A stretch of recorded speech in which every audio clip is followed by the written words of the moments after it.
منصف کی چیخ۔ پاکستانی عدلیہ کے بیشتر معزز جج صاحبان پر زمینی سیاسی حقائق آشکار ہونا شروع ہو چکے ہیں، جن کے جاننے کے بعد وہ قابل عمل سخت احکامات نہ سہی مگر اپنی رائے اور ریمارکس کے ذریعے دل کی بھڑاس نکال رہے ہیں۔ عمر رسیدہ اپوزیشن جماعتیں اور ستم رسیدہ چند صحافی حضرات جولائی 2018 کے انتخابات اور پھر حکومت کی احتسابی پالیسی سے متعلق جن خدشات کا اظہار شروع دن سے کر رہے تھے، ان خدشات کا اظہار اب سپریم کورٹ کے ججز حضرات اپنی ریٹائرمنٹ والے دن یا اپنے فیصلوں میں کرنا شروع ہو گئے ہیں۔ ویسے تو ابھی بھی کچھ معزز جج صاحبان کو کمرہ عدالت میں اونچی جگہ پر بیٹھ کر ملک میں آئین اور قانون کی بالادستی ہی بالادستی نظر آتی ہے،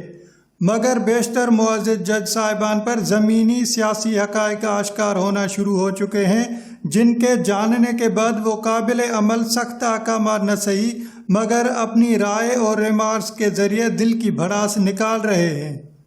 پیر 20 جولائی کو سپریم کورٹ نے ایک نیب کیس میں اپوزیشن سیاستدان خواجہ سعد رفیق اور ان کے بھائی سلمان رفیق کو بہت پہلے سے دی گئی ضمانت کا تفصیلی فیصلہ جاری کیا، مگر بات ضمانت سے نکل کر بہت دور تک چلی گئی۔ آخر اس گھٹن، خوف اور دباؤ کی فضا میں عدلیہ اور میڈیا کے باضمیر عناصر اپنی بات کو چیخے چلائے بغیر اور کیسے لوگوں تک پہنچائیں؟ جسٹس مقبول باقر اور جسٹس مظہر عالم خان میاں خیل کے اس تفصیلی فیصلے نے نہ صرف وزیر اعظم عمران خان کے کرپشن کے خلاف بیانیے کا پوسٹ مارٹم کر دیا ہے، بلکہ ملک میں جاری اداراتی سازشوں اور ان کے نتیجے میں جمہوری اور عدالتی نظام کو تباہ کرنے والی قوتوں کی بھی نشاندہی کر دی ہے۔ فیصلے میں دو معزز ججوں نے ملکی سیاست اور اداراتی سازشوں کی جو منظر کشی کی ہے، وہ اتنی شرمناک ہے کہ جس کا سایہ ان دو معزز ججوں کے جسٹس قاضی فائز عیسیٰ کیس میں ان کے اپنے فیصلے پر بھی پڑ رہا ہے۔ پہلے دیکھتے ہیں کہ جسٹس باقر اور جسٹس مظہر عالم خان میاں خیل نے جسٹس فائز عیسیٰ کیس کے 10 رکنی بینچ کا بھی حصہ ہوتے کیا فیصلہ دیا، اور پھر اس تازہ ترین یعنی خواجہ سعد رفیق ضمانت کیس میں یہ کیا کہتے ہیں۔ جسٹس باقر جسٹس فائز عیسیٰ کیس کی سماعت کے دوران سعد رفیق ضمانت کیس کا تفصیلی فیصلہ لکھ رہے تھے، اور اسی دوران ایک سماعت میں انہوں نے ریمارکس دیے کہ احتساب کے نام پر جو کھلواڑ اس ملک کے سیاسی نظام اور اداروں کے ساتھ کھیلا گیا وہ سب کے سامنے ہے۔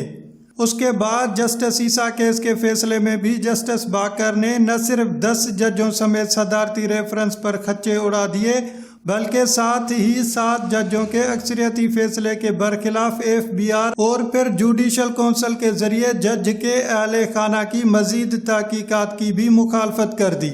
یہ تو تھی منصف کی مستقل مزاجی کی مثال، مگر دوسری طرف جہاں جسٹس میاں مظہر عالم احتساب اور ملک میں جاری اداراتی سازشوں کے حوالے سے جسٹس باقر کے تحریر کردہ خواجہ برادران کی ضمانت کے فیصلے سے مکمل اتفاق کرتے ہیں، وہاں جسٹس فائز عیسیٰ کیس میں انہی سازشوں کو نظر انداز کرتے ہوئے جسٹس عیسیٰ کے اہل خانہ کی FBR کے ذریعے مزید تحقیقات کے لیے 7 ججوں کے فیصلے میں بھی شامل ہوتے ہیں۔ گھٹن اور دباؤ کے اس ماحول میں چند صحافیوں کی طرح اپنی ساکھ بچانے کے لیے منصفوں کو بھی کیا کیا جتن کرنا پڑ رہے ہیں، کبھی ادھر تو کبھی ادھر، تاکہ ریٹائرمنٹ کے بعد موقع کی مناسبت سے اپنے فیصلوں کا حوالہ دے کر سرخرو ہوا جا سکے۔ اب دیکھتے ہیں کہ خواجہ برادران سے متعلق ضمانت کے فیصلے میں ایسا کیا ہے جو قاضی برادران کے فیصلے پر اپنا سایہ ڈالتا ہے۔ خواجہ برادران کو دی گئی ضمانت کے تفصیلی فیصلے میں جسٹس باقر اور جسٹس عالم بظاہر موجودہ ملکی صورتحال سے اتنے تنگ آمد بے جنگ آمد ہوئے کہ بات ضمانت سے بھی آگے نکل گئی۔ آخر میں دوائیں بچوں سے دور رکھیں کی مانت تیز تیز یہ تو لکھ دیا کہ یہ ریمارکس عارضی نوعیت کے تھے اور ان کا نیب کے اصل ریفرنس پر کوئی اثر نہ پڑے گا، مگر حقیقت میں اس فیصلے نے خواجہ برادران کے خلاف نیب کے سارے کیس اور شواہد کا تفصیل کے ساتھ تیا پانچا کر دیا ہے،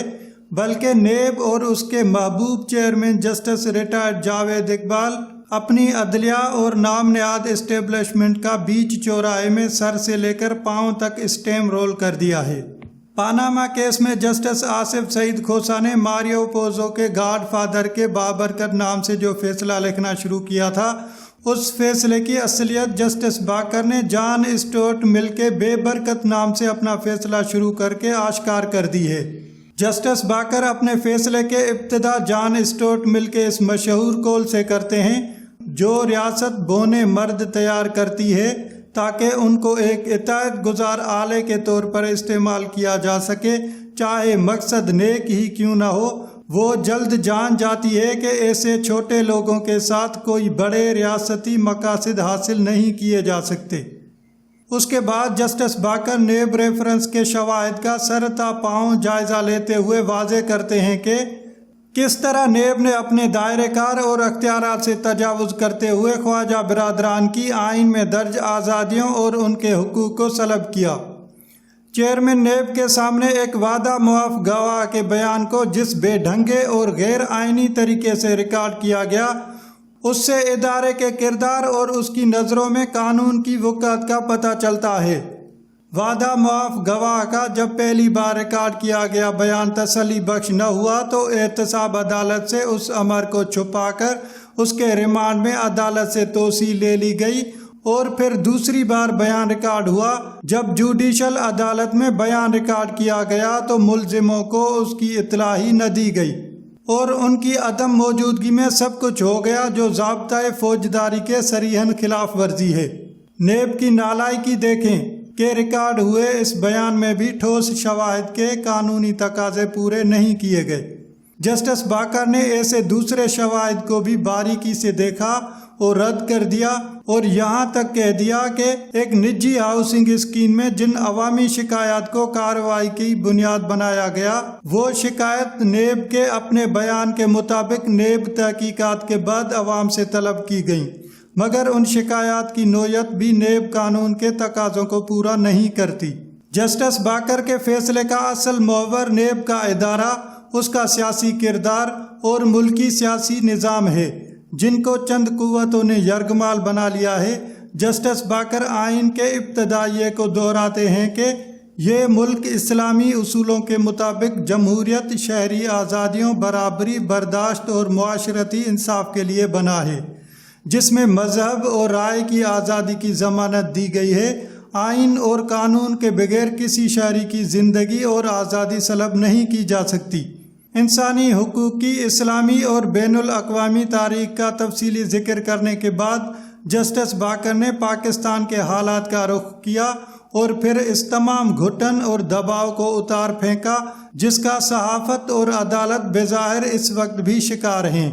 انہوں نے کہا کہ خواجہ برادران کے خلاف نیب کا مقدمہ بنیادی حقوق کی پامالی، آزادی چھیننے کی غیر قانونی حرکت اور انسانیت کی تذلیل کی ایک مثال ہے۔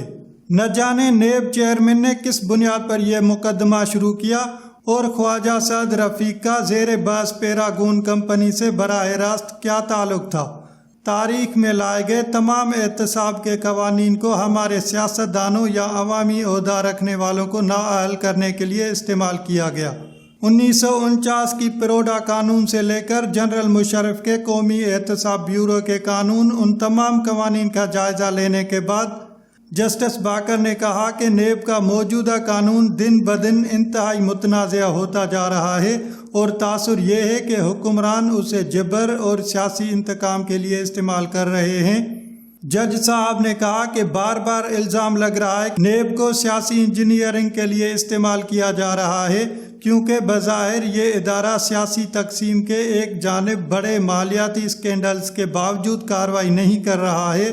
مگر دوسری طرف کے سیاستدانوں کو بغیر ٹھوس وجوہات کے کئی ماہ اور سال مقدمہ چلائے بغیر جیل میں رکھا جاتا ہے، اور پھر ان کے فیصلے بھی نہیں ہوتے۔ جج صاحب نے بظاہر قومی مفاد کے خود ساختہ ٹھیکیداروں کو بھی پیغام دیا اور کہا یہ سب ملکی مفاد میں نہیں بلکہ ملک کو ناقابل تلافی نقصان پہنچا رہا ہے۔ جسٹس باکر نے اس موقع پر احتساب کے عمل، ملک میں جاری اداراتی سازشوں اور ماضی کے آمرانہ قوتوں کے کردار کا بڑے واشکاف الفاظ میں پردہ چاک کیا، اور جسٹس مظہر عالم اس سے اتفاق کر رہے ہیں۔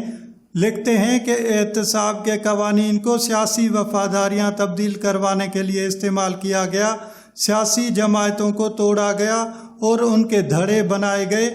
بونے لوگوں یعنی چھوٹی سوچ کے لوگوں کو سلیکٹ کیا گیا، ان کی پرورش کی گئی، ان کو مواقع دیے گئے، مشہور کیا گیا اور اقتدار میں لایا گیا۔ بدنام زمانہ اور جرائم پیشہ افراد کو ہم پر حکمرانی کے لیے مسلط کیا گیا اور اس کے نتائج بھی توقع کے مطابق نکلے۔ جن لوگوں نے ہمارے معاشرے میں موت، تباہی اور افراتفری بانٹی، انہیں اس کی تربیت، فنڈنگ، تحفظ، مواقع دیے گئے اور ان کے قصیدے پڑھے گئے، جس کے بعد وہ سب ایک بے قابو افریت کی شکل دھار گئے۔ اسی عرصے میں طرز حکومت میں بدعنوانی، برے رویے، بری روایات تیزی سے پروان چڑھتی رہیں اور ہر شعبے میں سرایت کر گئیں۔ ریاست کا ہر ادارہ اس دلدل میں پھنس گیا۔ جسٹس باقر نے اپنے فیصلے کے ذریعے سابق چیف جسٹس آصف سعید کھوسہ کو بھی بظاہر وعدہ معاف گواہ بنانے کی کوشش کی اور ان کی الوداعی ریفرنس والی تقریر کا حوالہ دیا۔ عدالتی فیصلوں کی پردہ اسکرین پر پاناما کیس کی فلم میں گاڈ فادر کے کردار کو متعارف کروا کر مذکورہ متنازع احتساب کی بنیاد رکھنے والے بھی خود جسٹس کھوسہ ہی تھے۔ جسٹس باقر نے گاڈ فادر کے ڈائلاگ سے شروع ہونے والی احتساب کی اس فلم کو بظاہر تو فلاپ قرار دے دیا، مگر جسٹس کھوسہ کے ریٹائرمنٹ سے پہلے پڑھے گئے کلمہ حق کو ان کے آخری وقت میں مسلمان ہو کر جانے کا تاثر بھی دیا۔ جسٹس کھوسہ گاڈ فادر اور نکے دے فادر کی ایکسٹینشن والی اپنی آخری 2 فلموں کے بعد الوداعی ریفرنس میں یہ کہہ کر غائب ہو گئے تھے کہ ہم بطور ریاست کے ایک ستون محسوس کر رہے ہیں کہ یہ تاثر عام ہو رہا ہے کہ ملک میں جاری احتساب کا عمل الٹا سیدھا ہے اور اسے سیاسی انجینئرنگ کے لیے استعمال کیا جا رہا ہے۔ یہ ایک خطرناک تاثر ہے جس کو ختم کرنے کے لیے فوری اقدامات نہ کیے گئے تو احتسابی عمل کی ساکھ ختم ہو جائے گی۔ یہ تقریر کر کے جسٹس کھوسہ نہ جانے کہاں غائب ہو گئے اور ایسے سنگین دعوے کے ثبوت بھی نہ دیے۔ بہرحال جسٹس باقر مذکورہ تقریر کا حوالہ دے کر بیچ چوراہے میں نیب کے احتساب کا آخری کچھا ان الفاظ میں اتارتے ہیں: اس زور زبردستی اور انسانیت کی تذلیل کی وجہ سے ہی نیب کا ادارہ بین الاقوامی سطح پر بھی بدنامی اور حقارت کی نگاہ سے دیکھا جا رہا ہے۔ یورپی یونین نے اپنے تازہ جائزے میں نیب کی سیاسی جانبداری کو اجاگر کرتے ہوئے حکومت سے اس کو خود مختار بنانے کا مطالبہ کیا ہے۔ المیہ یہ ہے کہ نیب پہلے کون سا حکومت کے ماتحت تھا؟ ہماری سادہ لو عدلیہ اور ان یورپی ماہرین کو شاید پتہ نہیں کہ یہاں حکومت کون ہے۔ مطالبہ اور فیصلہ تو یہ ہونا چاہیے کہ ہماری حکومت کو اختیار دیا جائے۔ جسٹس باقر کے مطابق کمیشن نے مشاہدہ کیا کہ پاکستان میں آزادیوں کی صورتحال تیزی سے بگڑ رہی ہے اور خدشات ہیں کہ نیب اختلافی آوازوں کو دبانے کے لیے استعمال ہو رہا ہے۔ جسٹس باقر آگے جا کر لکھتے ہیں کہ یہ ریاست کی ذمہ داری ہے کہ مختلف خیالات کے اظہار کے لیے سازگار ماحول بنایا جائے جہاں ہر شخص کے جان اور مال کو تحفظ حاصل ہو۔ جسٹس باقر لکھتے ہیں: آئین میں درج انسان کی عزت و وقار کے احترام کا بنیادی حق کسی صورت پامال نہیں کیا جا سکتا اور الزام لگا کر لوگوں کو گرفتار کرنے سے معاشرے میں ان کی اور ان کے اہل خانہ کی تذلیل ہوتی ہے جنہیں حقارت کی نگاہ سے دیکھا جاتا ہے۔ جدید میڈیا کے اس دور میں گرفتاری کے بعد سرگوشیوں اور پروپیگنڈا سے ملزم کی کردار کشی کی جاتی ہے جو ذہنی اور نفسیاتی اذیت ہے۔ جسٹس باقر نے کہا کہ ہائی کورٹ کو بھی ضمانتوں کے معاملے پر لاپرواہی کا مظاہرہ نہیں کرنا چاہیے۔ جب کسی شہری کی آزادی سلب کی جائے تو ہائی کورٹس کو درگزر نہیں کرنا چاہیے اور ان شہریوں سے منہ نہیں پھیر لینا چاہیے۔ جسٹس باقر کے مطابق ہماری قوم کی نجات مخالف خیالات کو دبانا نہیں بلکہ ایسے خیالات کے حامل لوگوں کے لیے سوچ، ضمیر اور اظہار کی آزادی کا مطالبہ کرنا ہے جس کے بغیر امن ممکن نہیں۔ آخر میں جسٹس باقر نے انقلابی شاعر حبیب جالب کا یہ شعر لکھا: ظلم رہے اور امن بھی ہو، کیا ممکن ہے تم ہی کہو۔ مطیع اللہ جان کا بلاگ۔